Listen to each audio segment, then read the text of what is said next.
So let's just dive into this article a little bit. Um, so of course here it says it's clear we need to take more time with this. But Instagram chief Adam Mosseri, I think that's how you say his name, announced in news blog that they were going to be pausing the work on a parent supervised experience for young users. In a blog post and in a series of accompanying tweets, Mosseri blames the media and critics for misunderstanding the purpose of the app. I don't understand what kind of misunderstanding there could be when you're targeting 10 to 12-year-olds.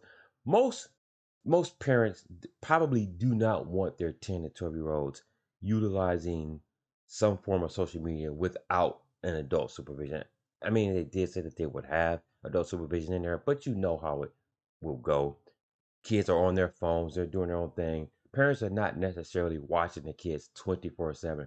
They're not seeing exactly what they're doing on their phones at all times. So you can't necessarily say that this is going to be a fully supervised app for kids because it's not. That is just not the world that we live in. So it was never meant for younger kids, but for tweens 10 to 12.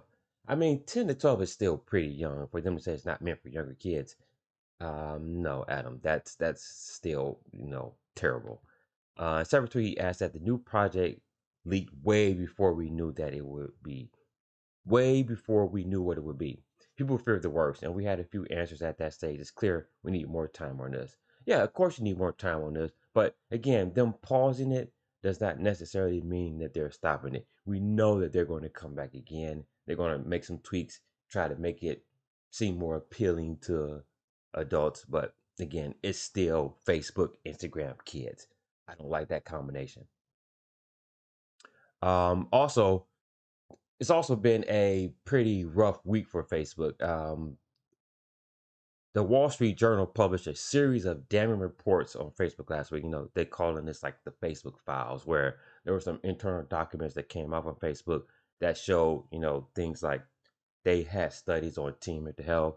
It also went into other areas about how they were trying to go after kids or seeing kids as an untapped market. I'll get into a little bit of that in a little bit.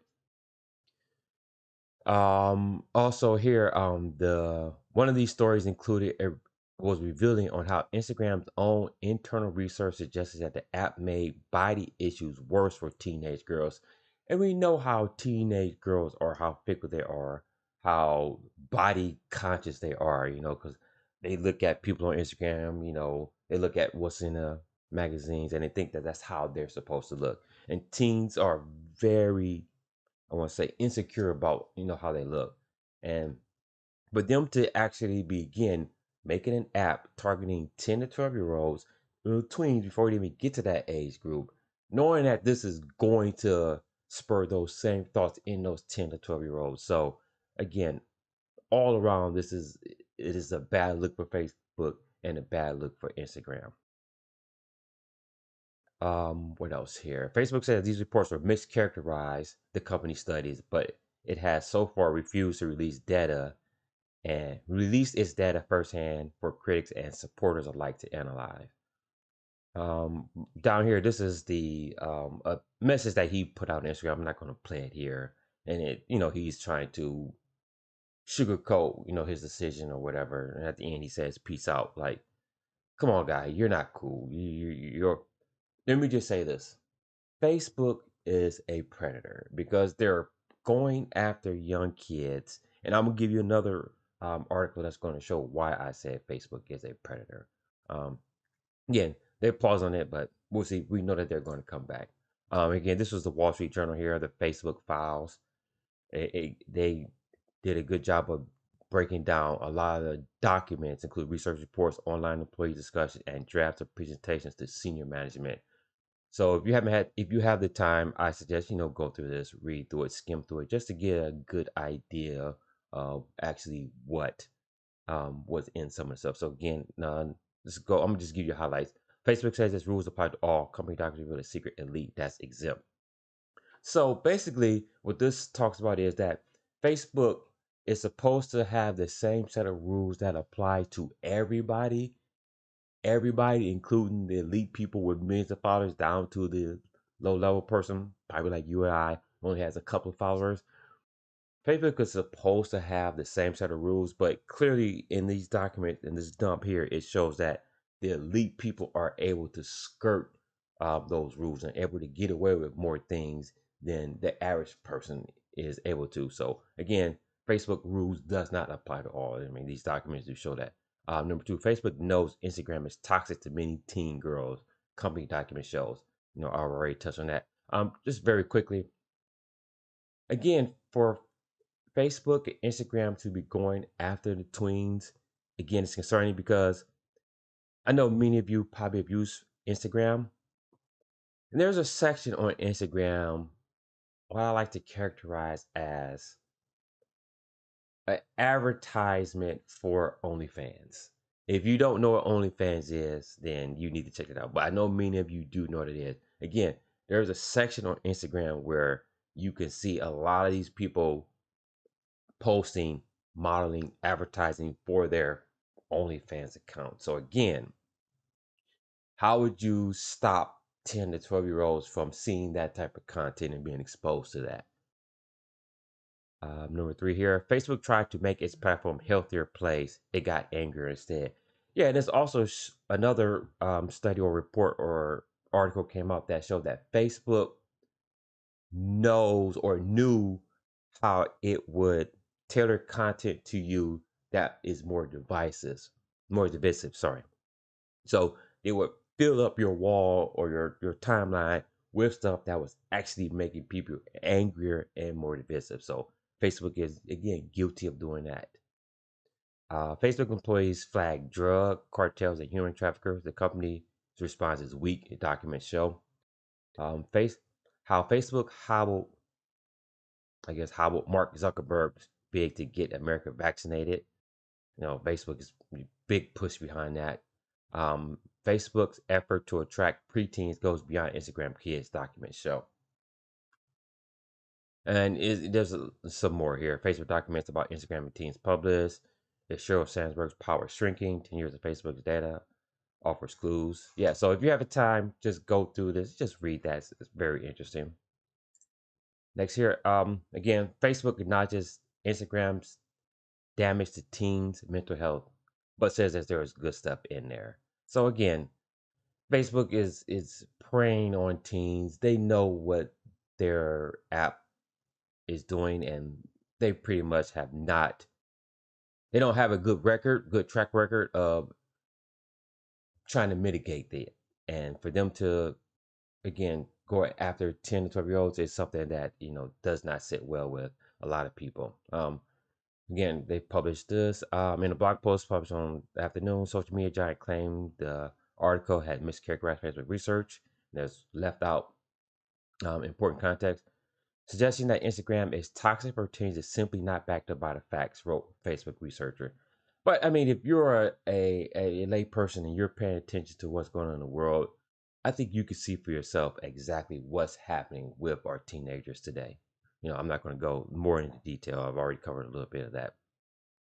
Um, on the face of it, the internal Facebook documents discussing this issue of teamwork to help the company having performed various focus groups or surveys between 2019 and 21.